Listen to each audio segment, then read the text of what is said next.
Chapter 7. "Hello, I'm Larry, your waiter," said Larry, the Baudelaire orphan's waiter. He was a short, skinny man in a goofy clown costume with a name tag pinned to his chest that read, "Larry, welcome to the Anxious Clown Restaurant, where everybody has a good time, whether they like it or not. I can see we have a whole family lunching together today, so allow me to recommend the extra fun special family appetizer. It's a bunch of things fried up together and served with a sauce." "What a wonderful idea," Captain Sham said, smiling in a way that showed all of his yellow teeth. "An extra fun special family appetizer for an extra fun special family. Mine." "I'll just have water, thank you," Violet said. "Same with me," Klaus said. "And a glass of ice cubes for my baby sister, please." "I'll have a cup of coffee with non-dairy creamer," Mr. Poe said. "Oh no, Mr. Poe," Captain Sham said. "Let's share a nice big bottle of red wine." "No, thank you, Captain Sham," Mr. Poe said. "I don't like to drink during banking hours." "But this is a celebratory lunch," Captain Sham exclaimed. "We should drink a toast to my 3 new children. It's not every day that a man becomes a father." "Please, Captain," Mr. Poe said. It is heartening to see that you are glad to raise the Baudelaires, but you must understand that the children are rather upset about their Aunt Josephine. There is a lizard called the chameleon that, as you probably know, can change color instantly to blend into its surroundings. Besides being slimy and cold-blooded, Captain Sham resembled the chameleon in that he was chameleonic. A word means able to blend in with any situation. Since Mr. Poe and the Baudelaires had arrived at the Anxious Clown, Captain Sham had been unable to conceal his excitement at having the children almost in his clutches. But now that Mr. Poe had pointed out that the occasion actually called for sadness, Captain Sham instantly began to speak in a mournful voice. "I am upset too," he said, brushing a tear away from beneath his eye patch. "Josephine was one of my oldest and dearest friends." "You met her yesterday," Klaus said, "in the grocery store." "It does only seem like yesterday," Captain Sham said, "but it was really years ago. She and I met in cooking school. We were oven partners in the advanced baking course."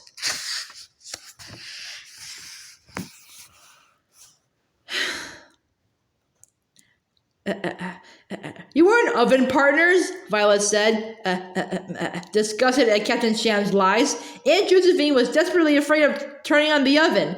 She never would have attended cooking school." "We soon became friends," Captain Sham said, going on with his story as if no one had interrupted. "And one day she said to me, 'If I ever adopt some orphans and then meet an untimely death, promise me you will raise them for me.' I told her I would, but of course I never thought I would have to keep my promise." "That's a very sad story," Larry said, and everyone turned to see that their waiter was still standing over them. "I didn't realize this was a sad occasion. In that case, allow me to recommend the cheer-up cheeseburgers. The pickles, mustard, and ketchup make a little smiley face on top of the burger, which is guaranteed to get you smiling too." "That sounds like a good idea," Captain Sham said. "Bring us all cheer-up cheeseburgers, Larry."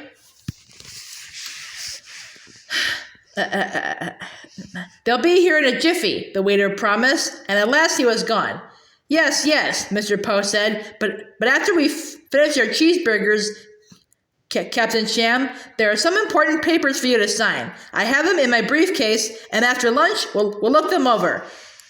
"And then the children will be mine?" Captain Sham asked.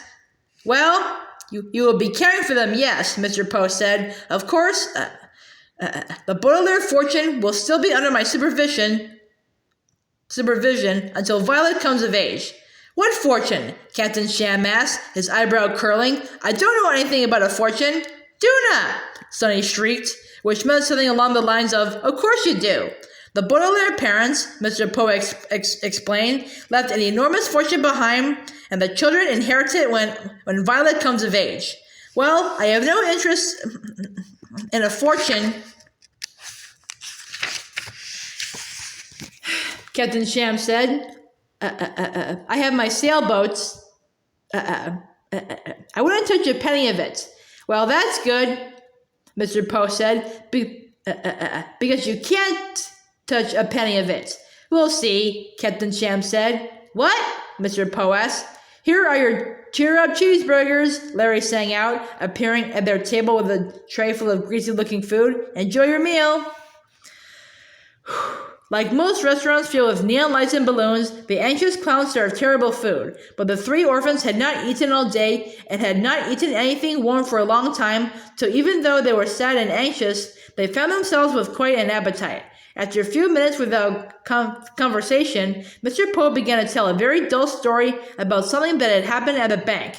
Mr. Poe was so busy talking, Klaus and Sonny were so busy pretending to be interested, and Captain Sham was so busy wolfing down his meal that nobody noticed what Violet was up to. When Violet had put on her coat to go out into the wind and cold, she had felt the lump of something in her pocket. The lump was a bag of peppermints that Mr. Poe had given the Baudelaires the day they had arrived at Lake Lachrymose, and it had given her an idea. As Mr. Poe droned on and on, she carefully took the bag of peppermints out of her coat pocket and opened it. To her dismay, they were the kind of peppermints that are each wrapped in a little bit of cellophane. Placing her hands underneath the table, she unwrapped 3 peppermints, using the word utmost, when it is used here, means most, care not to make any of those crinkling noises that come from unwrapping candy and are so annoying in movie theaters. At last, she had 3 bare peppermints sitting on the napkin in her lap. Without drawing attention to herself, she put one on Klaus's lap and one on Sonny's.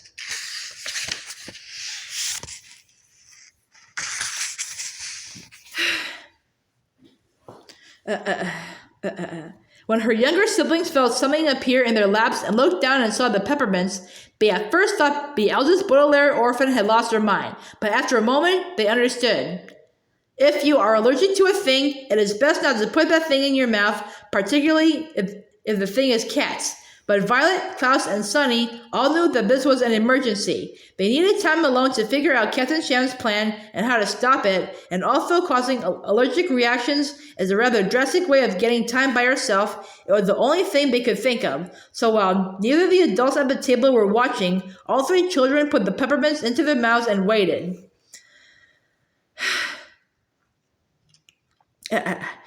The Baudelaire allergies are famous for being quick-acting, so the orphans did not have long to wait. In a few minutes, Violet began to break out in red, itchy hives, Klaus's tongue started to swell up, and Sonny, who of course had never eaten a peppermint, broke out in hives and had her tongue swell up.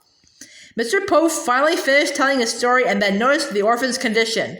"Why, children," he said, "you look terrible. Violet, you have red patches on your skin. Klaus, your tongue is hanging out of your mouth. Sonny, both things are happening to you." There must be something in this food that we're allergic to, Violet said. "My goodness," Mr. Poe said, watching a hive on Violet's arm grow to the size of a hard-boiled egg. "Just take deep breaths," Captain Sham said, scarcely looking up from his cheeseburger. "I feel terrible," Violet said, and Sonny began to wail. "I think we should go home and lie down, Mr. Poe." "Just sleep back in your seat," Captain Sham said sharply. "There's no reason to leave when we're in the middle of lunch." "Why, Captain Sham," Mr. Poe said, "the children are quite ill. Violet is right. Come now, I'll pay the bill and we'll take the children home." No, Violet said quickly. "We'll get a taxi. You two stay here and take care of all the details." Captain Sham gave Violet a sharp look. "I wouldn't dream of leaving you all alone," he said in a dark voice. "Well, there was a lot of paperwork to go over," Mr. Poe said. He glanced at his meal, and the Baudelaires could see he was not too eager to leave the restaurant and care for sick children. "We wouldn't be leaving them alone for long." "Our allergies are fairly mild," Violet said truthfully, scratching at one of her hives. She stood up and led her swollen-tongued siblings toward the front door. "We'll just lie down for an hour or two while you have a relaxing lunch. When you have signed all the papers, Captain Sham, you can just come and retrieve us." Captain Sham's one invisible eye grew as shiny as Violet had ever seen it. I'll do that, he replied. I'll come and retrieve you very, very soon. Goodbye, children, Mr. Poe said. I hope you feel better soon.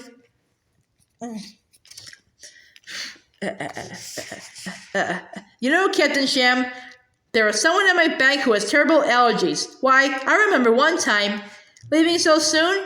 Larry asked the three children as they buttoned up their coats. Outside, the wind was blowing harder, and it had started to drizzle as Hurricane Herman got closer and closer to Lake Lachrymose. But even so, the three children were eager to leave the anxious clown, and not just because the garish restaurant, the word garish here means filled with balloons, neon lights, and obnoxious waiters, was filled with balloons, neon lights, and obnoxious waiters.